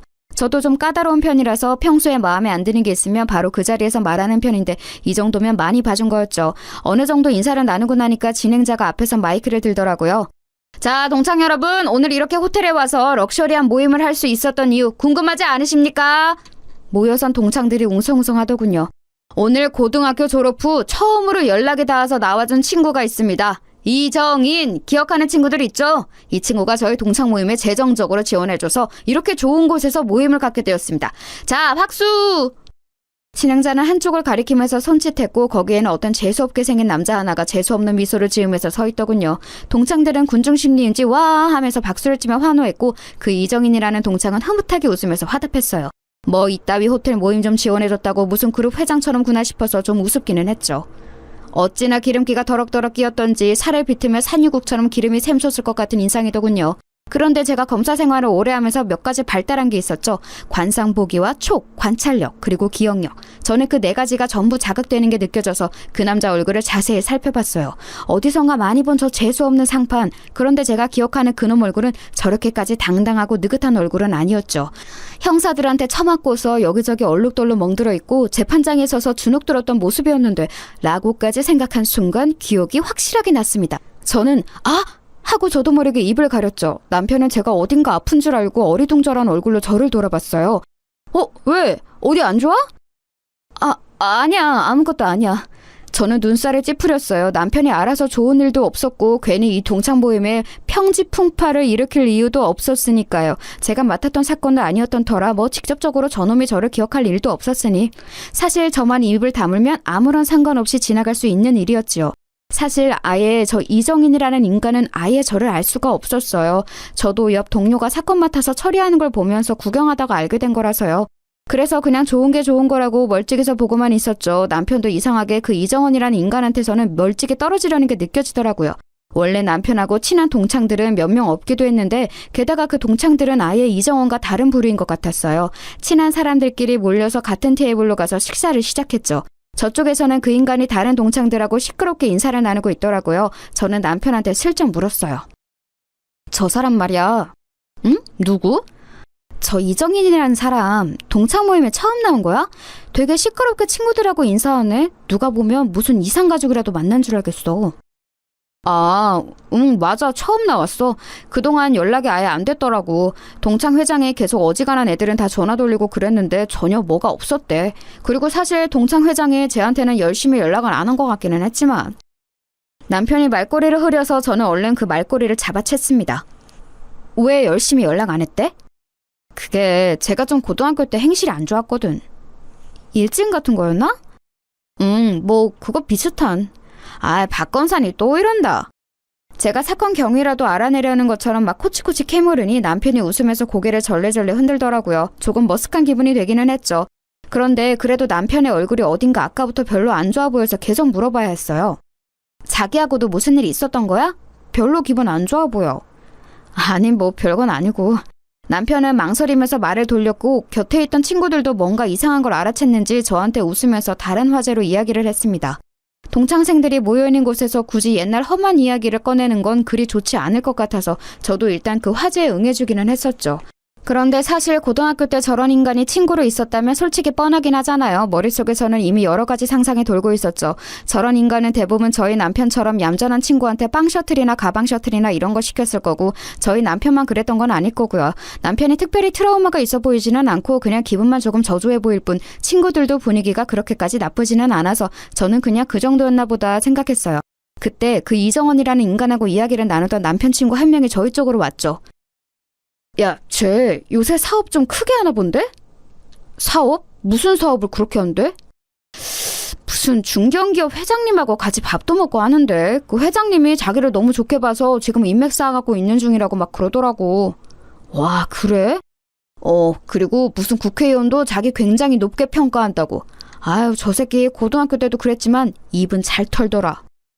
그 친구는 시끄러웠다면서 귀를 터는 동작을 했지만 부러워하는 모습이었어요. 사실 중견기업이나 국회의원을 끼고서 사업을 시작한다면 꽤 크게 될 확률이 높았죠. 지금도 상당히 돈을 많이 번 모양인데 그게 진짜일지 아닐지는 두고 봐야 알 일이었어요. 저는 검사로 오랜 기간 일하면서 정말 별의별 꼴을 다 봤기 때문에 모든 것을 액면 그대로 볼 수가 없었죠. 게다가 저런 인간은 제가 검사로 있으면서 동료 사건에서 봤던 그 얼굴이라 도저히 좋게 볼 수 없는 건 너무 당연했습니다. 동창회는 동창들과 그 배우자들로 아주 성황이었죠. 저는 홀이 좀 답답해서 바람 좀 쐬고 오겠다고 하고서 로비로 나갔어요. 로비도 그리 넓지는 않았지만 그래도 사람이 적어서 조금 덜 답답했거든요. 호텔 로비 소파에 앉아서 잠깐 쉬고 있는데 그 사이에 담배라도 피러 나갔다 온 건지 그 이정인이라는 놈이 다른 남자 하나와 시끄럽게 떠들면서 들어오더군요. 저는 그냥 모른 척하고 앉아서 핸드폰만 들여다보고 있었어요. 그런데 그 놈이 자기 옆에 있는 남자하고 뭔가 이야기하고서 그 남자를 먼저 들여보내더니 제 쪽으로 오는 거예요. 안녕하세요. 네? 저는 좀 의아해서 그 남자를 쳐다봤어요. 이정인이 제 얼굴을 알 리가 없었거든요. 그런데 그 놈은 제 옆에 있는 소파에 와서 앉더니 씩 웃으면서 제 얼굴을 자세히 들여다보더군요. 솔직히 약간 소름 돋았어요. 그 질 나쁜 사내놈들 특유의 징그러운 눈빛 있잖아요. 흑심 품은 게 뻔히 다 들여다 보이는. 소파도 많은 로비에서 굳이 제 바로 옆에 소파에 앉아서 얼굴을 들이미는데 심지어 담배 냄새가 역해서 견딜 수가 없더군요. 뭐죠?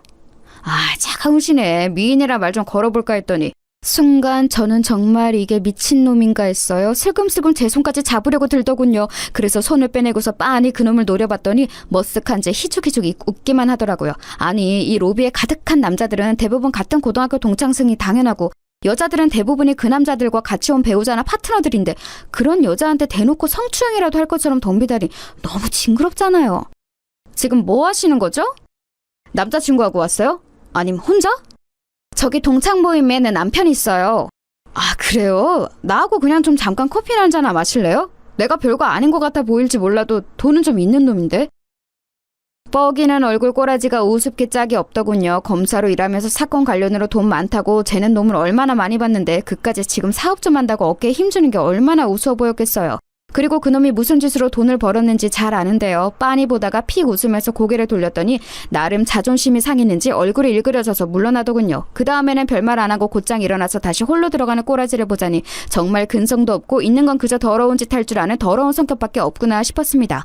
사실 그때 동료 검사가 처리하던 사건이 아주 별로인 건이었거든요. 제가 한 20 후반쯤이었을 겁니다. 결혼 직전이었던 것으로 기억하는데 당시 저한테 좀 버거운 건이 떨어졌어요. 어느 중견기업 회장님이 얽혔던 사건이었는데 그때 제가 좀 적극적으로 처리를 하면서 잘 마무리가 되었거든요. 누명도 벗으시고 그 사건이 워낙 힘들었던 터라 제가 좀 쉬겠다고 선배한테 막 땡강을 부리고서 막무가내로 쉬었던 적이 며칠 있었어요. 그런데 며칠 쉬는 것도 쉬어본 사람이 잘 늘지 이상하게 좀이 쑤시더라고요. 그래서 동기였던 동료 검사한테 가서 옆에서 사건 처리하는 것을 도와줬었죠. 사건 파일들도 막 읽어보고요. 근데 그때 동료 검사가 처리하고 있던 게 저 인간이 얽힌 사건이었습니다. 조폭 출신인데 뭐 대단한 조직도 아니었어요. 대가리는 당연히 따로 있어서 거기에 대한 수사가 중점적으로 이루어졌는데 잡힌 건 정작 잔챙이들이었던 거였죠. 이정인 저 인간이 그중에서도 아주 지저분하고 질이 나빴어요. 성매매 업소 운영을 하면서 심지어 그 불법 업소에서 손님으로 온 남자들 등까지 처먹으면서 사기로 돈을 2배씩 벌던 놈이었죠. 업소에 손님을 받겠다고 약속받아 불러내고서는 미성년자를 내놔서 그걸로 손님한테 협박을 하든가 아니면 아가씨 없이 그냥 빈 오피스텔로 불러들여서 몇 대 패고서 돈만 갈취하고 돌려보낸다든가 심지어 업소 아가씨들은 일을 2배로 뛰게 하면서 정작 돈은 조금도 주지 않고 오히려 빚만 집어서 흉한 일도 일어나고 했던 그런 인간이었어요. 사실 뭐 성매매 업소만 운영하는 조폭 정도면 그래도 흔한 편인데 저렇게 손님 등까지 처먹는 인간은 그중에서도 악질인 편이라서 신기할 정도였죠. 사진을 보는데 동료 검사가 그러더라고요. 야, 얘 봐라. 그런 짓 하게 생기지 않았냐? 동료 검사는 당시 일이 많아서 거의 죽어가는 것처럼 생기가 사라지고 있었는데도 그 소리를 들으니까 너무 웃기더라고요. 아니 근데 정말 그런 짓 하게 생긴 놈이기는 했어요. 왜 문신 잔뜩 있고 기름기 엄청 많은 타입 있잖아요.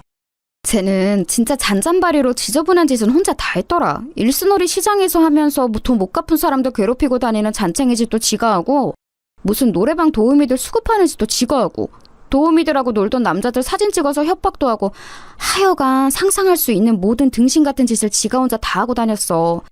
돈 욕심이 많은지 그러고서 돈은 지가 다 먹어서 밑에 해바리들이 제일 싫어 죽으려고 하더라. 형님 취급도 안 하고 싶어해.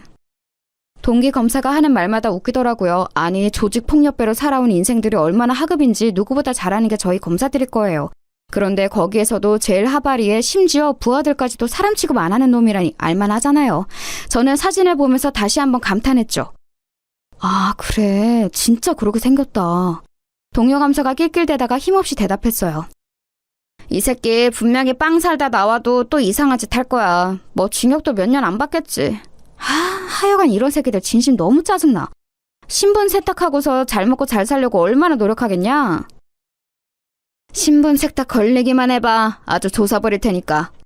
그때 동료 검사하고 저하고 웃으면서 수다 떠는 게 기억납니다. 그러니까 이정원 요놈 새끼가 그때 우리가 말하던 신분 세탁하고서 잘 먹고 잘 살려고 죽을 둥 살 둥 노력하는 그 짓을 하고 있다는 거였어요.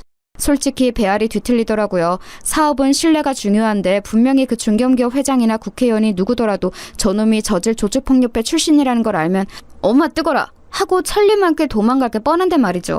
누구인지만 알면 제가 그쪽으로 말 전할 인맥은 얼마든지 있는데 하지만 뭐 거기까지 발을 들이고 싶은 생각은 없었어요. 일단 남편 동창 모임이 시끄러워지는 걸 바라지도 않았고 심지어 거기에 제가 엮이고 싶지는 않았어요.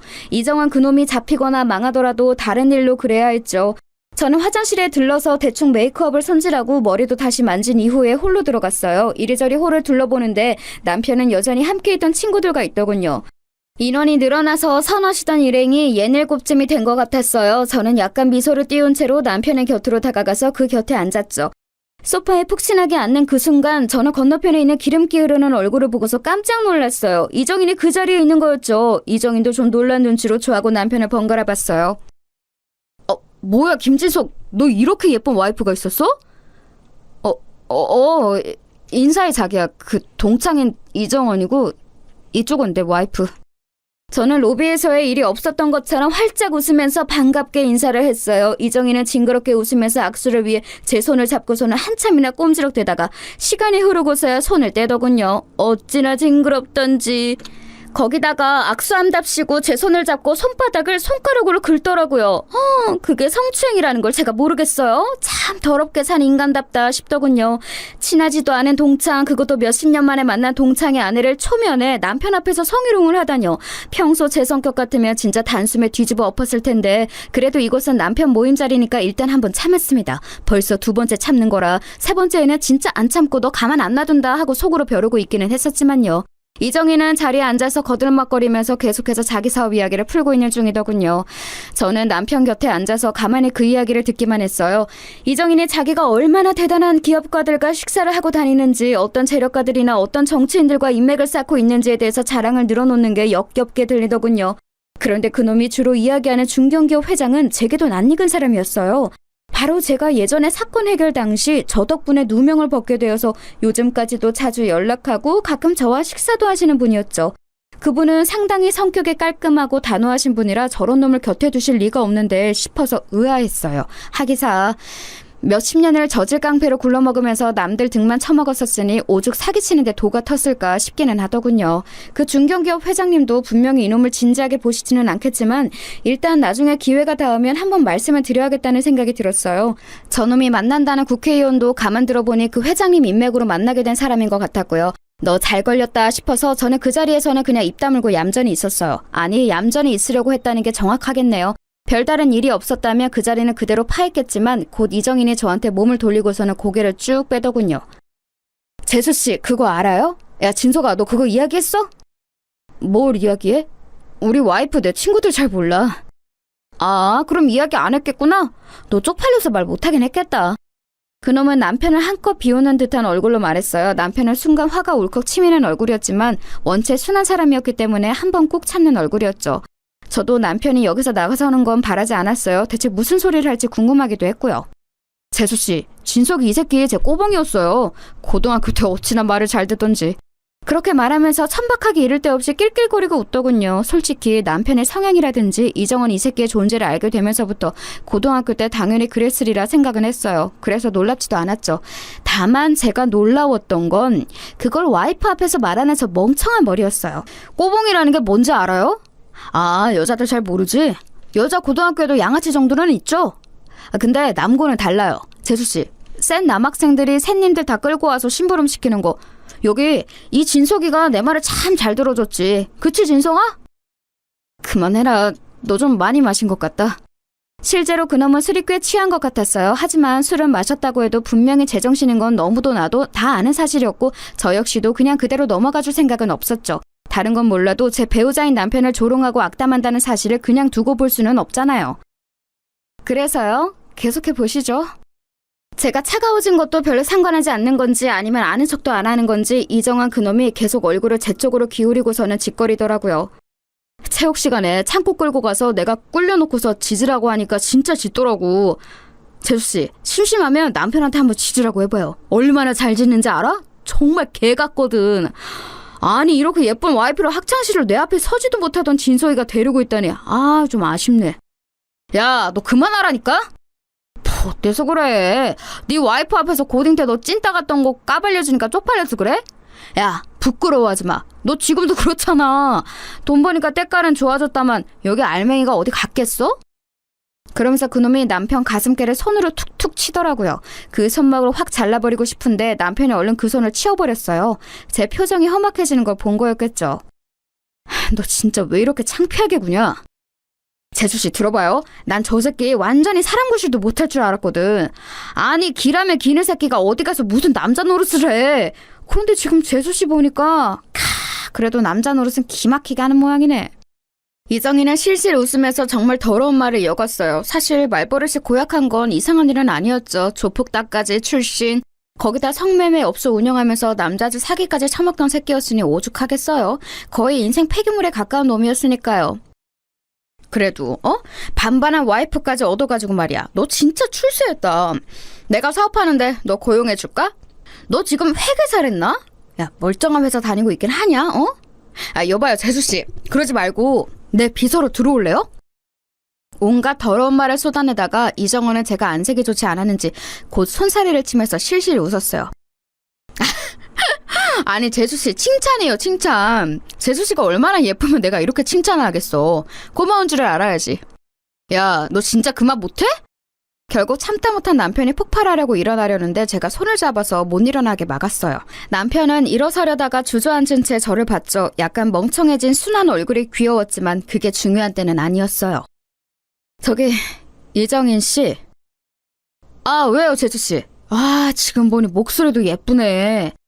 저는 검사 생활을 오래 하면서 저런 놈들 성향을 잘 알았어요. 여자 보고 예쁘다고 하는 게 정말 예뻐서가 아니라 좀 기가 세 보이는 여자를 눌러서 기선제압을 하고 넌 그냥 내 눈요깃거리나 되라는 메시지를 주는 거였죠. 정말 우습게 짝이 없더군요. 명함 좀 줘봐요. 명함? 왜? 나한테 나중에 연락하게? 그놈이 비실비실 웃으면서 저한테 명함을 꺼내 내밀더군요. 그걸 받고서 저는 백 속에서 제 명함을 찾아 대충 그 앞에 던져주고서 핸드폰을 꺼내서 전화를 걸었죠. 신호가 가고 있는데 제 명함을 주워서 본 이정인 얼굴색이 순간 하얗게 질리더군요. 당연하죠. 새로 판 변호사 사무실 명함이었으니까요. 그리고 그때 마침 전화 저편에서 상대가 전화를 받더라고요. 저는 반갑게 인사하고서 말을 건넸어요. 어머야, 너 마침 전화 잘 받았다. 일하는 중이야? 전화를 한 건 동료 검사였죠. 네, 저와 절친이기도 하고 이정원 사건을 맡았던 그 검사요. 저는 그리고 핸드폰을 스피커 상태로 돌렸죠. 당연히 일하는 중이지. 뭔데? 무슨 일 있어? 아니, 다른 건 아니고 너 예전에 그 조폭 자법이었던 놈 기억해? 이정원이라고. 기억하지. 걔 진짜 더럽게 돈 벌던 놈이었는데 날파리같이 귀찮은 새끼였어. 근데 걔는 왜? 그 새끼가 지금 내 앞에서 내 남편 동창이랍시고 잘난 척을 한다? 사업가 행세를 하는데 어떻게 조인트 까줄까? 사업가? 사업가? 동료 검사는 너무 어처구니가 없다는 듯이 깔깔거리면서 웃기 시작했어요. 야, 사업가라면 맞긴 맞다. 성매매 업소 차려놓고 남자 손님들 협박해서 등까지 쳐먹은 것도 사업가면 맞네, 맞아. 거기 있어 그 새끼? 야, 전화 좀 바꿔줘 봐봐. 내가 욕 좀 해줄게. 벌써 스피커폰이야. 진짜 짜증난다. 저와 동기인 동료 검사가 깔깔대고 웃으니 이정인의 얼굴은 하얗다못해 새파랗게 질리기 시작했습니다. 뭐 당연하겠죠. 지금껏 200여 명 넘게 모인 동창 모임에서 잘나가는 사업가로 포장해놨는데 단숨에 뭘 해서 돈을 번 건지 들통이 나버렸으니까요. 주변에 있던 동창들도 얼음이라도 된 듯이 굳었어요. 자, 이정원 씨, 뭐 해서 돈 버셨죠? 성매매 업소 차려놓고 손님들 사기 쳐먹으면서 돈 벌었지? 조폭 따까리 노릇해가면서. 그때 네 형님들이 너 더럽게 장사해놓은 거 뒤처리하면서 다시는 네 안 보겠다는 말까지 했다고 들었는데 어떻게 관계 회복은 되셨고? 제가 웃으면서 그렇게 말하자 핸드폰 건너편에서 제 동기가 같이 깔깔대면서 웃더군요. 그리고 이정원 듣고 있죠? 아직 여자 남아서 그걸 해결되려면 시간 걸리는 거 알고 있는 거지? 금방 다시 빵 들어가게 될 거예요. 조금만 기다려. 남편은 설마 이런 상황이 있었을 줄은 상상도 못했는지 그 소심한 사람이 얼굴이 창백했어요. 저는 남편 어깨를 끌어안고서 그놈을 노려봤죠. 함부로 다른 사람 건드리는 거 아니야. 알겠어요? 일부러 부드러운 어조로 달래는 것처럼 말하고 저는 전화를 끊었어요. 이정인의 얼굴이 울그락불그락하기에 친절하게 한마디를 더해줬죠. 그 친하시다는 중견기업 회장님, 나하고 꽤 자주 만나는 분인데 당신 이야기 좀 해봐야겠어요. 재미있겠네요. 순간 숨이 막히는지 이정인의 얼굴이 파랗다가 순간 시뻘개지더군요. 그놈은 갑자기 바닥에 무릎을 꿇고서는 제 앞에 엎드려서 싹싹 빌기 시작했어요. 아닙니다, 재수씨. 그게 아니라... 누가 당신 재수씨야? 변호사라고 불러. 네, 변호사님 죄송합니다. 정말 죄송합니다. 제가 진석이를 모욕하려던 게 아니라요. 그러니까... 오늘 나한테 성희롱한 것만 걸어도 걸릴 텐데 지금 동기 이야기 들었지? 아직도 해결 안 된 문제들 있는 것 같던데 내 동기 겪어봐서 알겠지만 성격 별로 안 좋아요. 한 번 걸리면 안 놔주는 검사야. 그리고 이런 짓까지 하고 다니는 거 알았으니 더 안 놔주겠지? 재미있겠네. 아닙니다. 정말로 죄송합니다. 예전에 하던 짓은 정말 그냥 다 접었어요. 아무것도 안 남았습니다. 지금 뭐 남은 건 예전 형님들이 저한테 뒤집어 씌우려는 것뿐이에요. 전 이제 정말 다 죗값을 치렀습니다. 그놈은 아주 필사적으로 외치더군요. 그러거나 말거나 알게 뭔가요? 주변을 둘러보니 분위기가 아주 끝내주더군요. 여전히 홀에 우아한 재즈 음악은 흐르고 있는데 그 넓은 홀에서 사람들이 전부 굳어서 저희를 보면서 수군대고 있었어요. 호텔의 서버와 직원들도 멀쩡한 척 움직이고는 있는데 시선이 전부 저희한테 와 있다는 게 당연히 노골적으로 느껴졌죠. 하지만 뭐 제가 잘못한 것도 아니고 범죄자 하나가 멀쩡한 사람들 노는 곳에 끼어들어와 깽판 놓으려다가 잘못 걸린 건데요 뭐.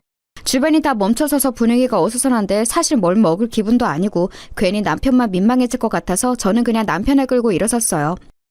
그럼 이정인 씨, 알아서 잘 수습하시고 저는 이만 저희 남편 데리고 가볼게요. 저는 짜증스러움을 그리 감추지도 않고 그놈한테 그렇게 말하고서 곧장 홀을 나왔어요. 남편은 멈칫거리면서도 제 뒤를 따라 나오더군요. 남편 주변에 있던 친구들도 입만 벌리고서 쳐다보느라 아무도 저희를 말리지 않았어요. 이정은 그놈만 어떻게든 저를 잡아보려고 했지만 제 심기를 거스를까봐 이도저도 못한 채로 무릎을 꿇고 있더라고요. 좀 짜증나면서도 웃기잖아요. 집에 오는 차 안에서 남편이 저한테 망설이는 목소리로 물어봤어요. 아니, 어떻게 된 거야? 자기가 어떻게 쟤를...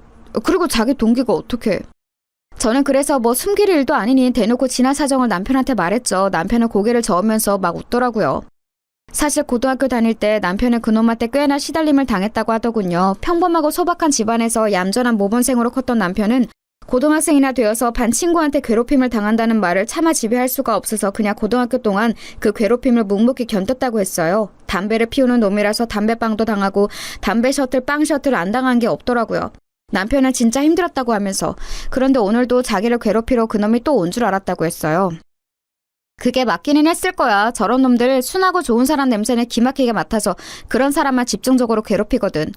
제 말에 남편은 좀 오싹한 듯한 표정을 했죠. 사실 저렇게 야비하고 비열한 잔챙이 놈들 특징이 평상시 성격 좋고 순한 사람들만 골라서 괴롭히는 거예요. 온순한 사람들은 곁에 있기 정말 좋은 이들이지만 동시에 이런 괴롭힘이 아주 약한 면도 있죠. 그래도 남편 곁에는 제가 있어서 참 다행이라는 생각이 들더라고요. 그런데 남편의 이야기를 듣고 보니 그냥 동창 모임에서 망신을 준 정도로는 제 분이 안 풀렸어요. 거의 왕따에 가깝게 몰고 학교폭력의 모든 종류의 괴롭힘을 다 당했던 것 같은데 그걸 그냥 두고 볼 수는 없지 않겠어요? 이정은 그놈도 아마 그래서 저한테 무릎까지 꿇었던 걸 거예요. 제가 그냥 이걸 뒤끝 없이 끝낼 리가 없다는 걸 본능적으로 알았던 거였겠죠. 다음날 저는 일단 알고 지내던 그 친한 중견기업 회장님께 전화를 걸었어요. 대뜸 그 이정은 이야기를 꺼냈더니 그 친구 알고 있다면서 말씀을 하시더라고요. 그래서 제가 그놈이 이러저러한 놈이고 과거에 제 동료 검사가 잡았던 조직폭력배 잔챙이 놈이라는 말씀까지 드렸어요. 그랬더니 회장님이 깜짝 놀라시더군요.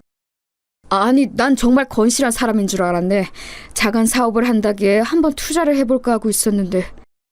사기꾼의 조폭이에요. 절대 엮이시면 안 되는 놈이죠. 회장님은 알았다면서 몰랐으면 큰일 날 뻔했다고 한숨을 쉬셨어요. 왜 주변 사람들이 그런 사기꾼을 못 걸러냈나 했더니 이놈이 회장님이 골프를 치고서 그 이후 소박한 식당에서 술 한잔을 즐기신다는 걸 이용했더라고요. 골프 후에 조금 피곤도 하고 취기도 있는 상태에서 남모르는 식당 사람들과 한담 나누시기를 즐기시는데 그걸 이용해서 자기도 평범한 사업가이냐 골프를 치고 온 사람이냐 식당으로 가서 접근한 거였죠. 한참 회장님과 이야기를 나누다 보니 이놈이 아예 작정하고 접근했다는 사실을 알 수 있었어요. 식당에서 만나서 적당히 이야기 나누는 사이인 사업가를 주변 사람들이 그렇게 작정하고 신변을 알아보지는 않았겠죠. 당연히 그저 소박한 술 상대 정도로 생각하셨을 거고요. 회장님은 자기 인맥으로 소개해줬던 의원에게도 말을 전하겠다면서 전화를 끊었어요. 저는 거기에서 그치지 않고 동료 검사한테 다시 전화를 넣었죠. 법조계에 있는 사람들이 가지는 가장 큰 자산이 뭐냐고 물으신다면 저는 물론 다른 지식이나 경험도 있지만 무엇보다 인맥을 가장 먼저 꼽을 거예요. 그만큼 동기들은 서로의 일을 자기 일처럼 도와주거나 나서주고는 했었죠. 동료 검사한테 전화하니까 너무 반가워하더라고요. 그 새끼 지금 좀 이잡듯이 뒤지고 있다고 빵 다녀와서 대체 뭘 한 건지 사업가인 척 여기저기 많이 뿌려놓은 것 같다면서요. 동기가 맡고 있는 사건 중 그놈 관련한 게 있었는데 그것 때문에 형사님하고 어지간히 이야기를 많이 나누는 것 같았어요. 원래 좀 후순위로 밀릴 사건이었는데 저하고 나눈 통화 때문에 확 순위가 당겨진 거였죠. 그래서 일단 제가 파악한 회장님하고의 관계도 걔한테 알려주고 전화를 끊었죠. 며칠 뒤 남편이 머뭇거리면서 저한테 말하더라고요. 자기야 혹시 이정원 걔하고 관련해서 자기가 뭔가 한 거 있어? 아니 별다른 거 한 거 없는데 왜? 아니 그 녀석이 갑자기 나한테 전화를 해서 네 와이프 뭐하고 다니는 거냐고 소리를 지르길래. 아하 소리를 질렀어? 간이 배밖에 나왔네. 그때쯤에는 슬슬 진짜로 열이 받더라고요. 저한테는 대놓고 건방지게 못 굴면서 순하디 순한 남편한테만 전화해서 소리를 질렀다 이거였죠. 게다가 무슨 지네 형님들이 어쩌고 이래가지고 걔 조폭이었다며. 혹시 자기 위험할까봐 걱정되어서. 남편이 걱정스럽게 말했어요. 저는 그 말에 빵 갔다가 나와서 요놈이 다시 그 조폭에 붙었구나 싶더라고요. 조직 폭력배들이라도 언제나 일 처리해줄 잔챙이들은 필요한 법이라서 쓰고 버릴 용도로 데리고 있는 애들이 있거든요. 결국 저는 그날 아예 동료 검사네 사무실로 가서 의논을 했어요. 형사님까지 불러다가 같이 이야기했더니 형사님도 그놈 주변에 지금 또 조폭 무리들이 슬슬 보이고 있다는 사실을 알더라고요. 그래서 그놈이 그 회장님한테 이야기했다는 사업 상세 사항을 회장님한테 다시 전화해서 전달받고 그걸 토대로 해서 수사에 도움이 될 만한 정보들을 많이 정리했죠. 결과는 뭐 간단했어요. 알아봤더니 겉으로는 깨끗한 척 법인을 세워서 사업하는 것처럼 하고 뒤로는 조폭 사업을 벌이려고 했더라고요. 그 회장님한테는 다른 업종인 척하고 투자를 받으려고 했고 국회의원과 인맥을 만들어서 뭔가 하려고 했었나 봐요. 그렇게 거대한 조폭 패거리는 되지 못해서 아직 기반이 없었기에 이제 막 만들려고 했던 거죠. 걔네들도 멍청하지. 그 일을 이정원같이 멍청하고 나대는 놈한테 맡기면 어쩌나요? 좌우간 성매매 업소하고 도박 업장까지 차려놓은 걸 덮쳐서 형사님이 아주 뿌듯해하셨어요. 동료 검사 역시도 신나게 사건 처리를 해서 엄청 세게 구형했고 재판부에서도 인정해 주었죠. 일이 진행되는 동안 남편은 엄청나게 불안해했어요. 사실 그동안 제가 검사 일을 하면서 거친 범죄자들하고 마주하는 경우가 많아서 남편이 힘들어했는데 변호사 개업하면서 그런 일은 없겠거니 했거든요. 하지만 또 이런 일이 생기니 남편이 많이 마음고생을 했죠. 그래도 나름 속전속결로 일이 끝났고 결국 그 잘난 척하던 이정원 씨는 사업가인 척하던 일을 접고서 다시 빵에 들어가야 했어요. 덩달아 같이 엮인 조폭 형님들까지도 굴비 두릅처럼 같이 엮어 잡혀서 들어가게 되었죠. 일부러 동료 검사와 형사님이 같이 이 모든 일의 시초가 이정원이라는 사실을 그 조폭 패거리들한테 흘려서 아마 감옥에서 나와도 제가 아니라 그 형님들을 걱정해야 할 거였어요. 그런데 사실 이 일의 시작이 이정원이었던 건 맞죠. 뭐 일단 그놈이 처음부터 멀쩡하게 굴었다면 제가 괘씸하게 여겼을 일도 없었을 거고 나름대로 평화롭게 그 불법적인 사업이라는 걸 조금 더 오래 추진할 수 있지 않았을까요? 조폭들이 점잖은 척 합법의 가면을 쓰고서 법인까지 세우려고 아주 작정을 하고 있었는데 그걸 이정원이 나댄 바람에 말아먹었으니 나중에 출소하고서 혼쭐이 나도 그럴만하죠. 하지만 그 덕분에 저희 동기인 동료 검사가 뿌듯하게 사건을 처리했고 남편의 고등학교 시절에 대해서 소소한 복수도 했으니 만족합니다. 소소하다고 하기에는 꽤 큰 복수가 되기는 했지만요. 제 사연은 여기까지입니다. 들으실 때 작게라도 즐거움이 되셨다면 좋겠어요.